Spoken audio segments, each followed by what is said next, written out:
And after these things, I heard a great voice of much people in heaven saying, Hallelujah. So you asked me about where I'm at in my work. Yeah, let's let everybody know exactly, by the way, who you are. So I'm Lora Hattendorf, and it has been my desire for the last several years to make Malcolm and the Marquis of Lossy into a screenplay, a movie, because everyone should know the story. Yeah, and you're sort of qualified for this because what's your vocation? So I'm a teacher, and I teach studio art in the morning to middle schoolers, and I teach English writing in the afternoon. And I've always wanted to be a writer, and I studied screenwriting just because I wanted to, something different and something modern and new. And so in that, of course, I wrote my first screenplay, and then one day it occurred to me, one of these you're driving along moments, and a couple things happen, and my husband was asleep in the back of the car, and I crossed the sign for Malcolm, Iowa. Wow. And I'm thinking, Malcolm. Wow. I think of my last 30 years serial read was Michael Phillips' Fisherman Lady, and The Marquis's Secret, based on Malcolm and the Marquis of Lossy from George MacDonald.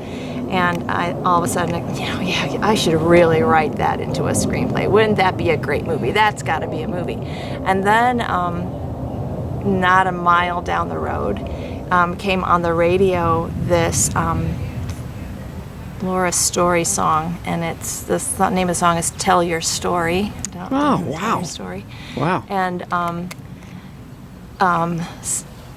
just those two things, and there was a third thing that came across the way, and I almost want to say it was like something like Marquis Street or whatever I'm thinking. Is God giving me a signal here? Yeah. Anyway, I wrote it down. It was 2014. And I wrote these three weird things down in my head, in my journal. I should write that. I should write that movie. Well, then, after that, my lifelong friend, Sue Mayer, and I decided that finally we would plan a trip back to the UK. We had been gone there 30 years before. When we were all old, we were going to do it again. So now we're old, we were going to go again. Well, it's hard to believe it was 30 years ago. You look like you're a teenager even now. Oh, thank you. But no, right. Anyway, we decided what's our bucket list, and I wanted to go to Cornwall, and I wanted to see. She wanted to see Stonehenge, and I said, "Oh, sounds weird, but I want to go see Cullen because that's where George MacDonald penned the book, Malcolm and the Marquis of Lossy." And okay, so we planned our trip. We rented a car, we did rails, and anyway, the end of our 2-week trip, we ended up in Cullen.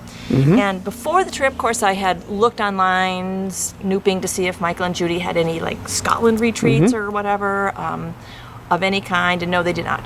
So we planned our trip, and here we landed in Cullen, and we had gotten a bed and breakfast and a little brochure from the tourist center, and it said that there would be you could roam around on the grounds of Lossy House. Well, it's Cullen House, but in the book it's Lossy House until 3 o'clock. And so we dumped our suitcases and ran and toured, and it is just like in the Malcolm books. So the path along the way, the house, everything is described. The Seaton, you look down to the Seatown, where Catanach would look over, and everything we went by. And then there was the old kirk, and you go into the old kirk, which is the old church, and it was just like it was described, with a Norman knight in repose, his sarcophagus there, and where Florimel would have sat, everything just like in the book. And there was this lady playing a harp, and the docent was going to tell us about the old, the history of the, or she was finishing playing her harp, and then we talked to her, and here she had this accent, and it wasn't Scottish, and so we, so obviously, are you from Canada? I asked the woman, and she said, no, I'm from California. And then all of a sudden, I looked at Sue, and she looked at me, and I said, well, why are you here then playing a harp? And she goes, well, my husband's a writer. And I looked at Sue, and she looked at me, and I said, you're not married to Michael Phillips, are you? Yeah. You're not Judy Phillips, are you? And of course she was. Wow. And she said, come for tea. So here, not a block away, the Phillips' summer home, right there in Cullen on Grant Street. And so And he's the reason I was there. And it was just one of those weird coincidences. And so the next day we had tea with Michael and Judy, and that started a friendship. And anyway, since then, I have been working on that screenplay, and Michael and Judy have been very encouraging to write. And he says screenplay is not his forte, but everything he writes is so theatrical, just like a movie. So Sure. situation is right now, then I am done with the screenplay. It was really hard to know what to do. Do I do 2 books, Malcolm and Marquis of Flossie? Do I do it in a series, like the Poldark series? How do I do it? The entire story, the entire great story from beginning to end in like an epic screenplay fashion. And I've kind of gone through a 3rd draft so far. It needs a lot of work, and I haven't sent it away for coverage from the professionals yet, so I need to do that. Right now I'm working on what they call the show Bible for if it should be serialized into like series sections, like a extended TV show or extended version, into different episodes. And so I've planned the different episodes for a 3-season based on the the 2 books.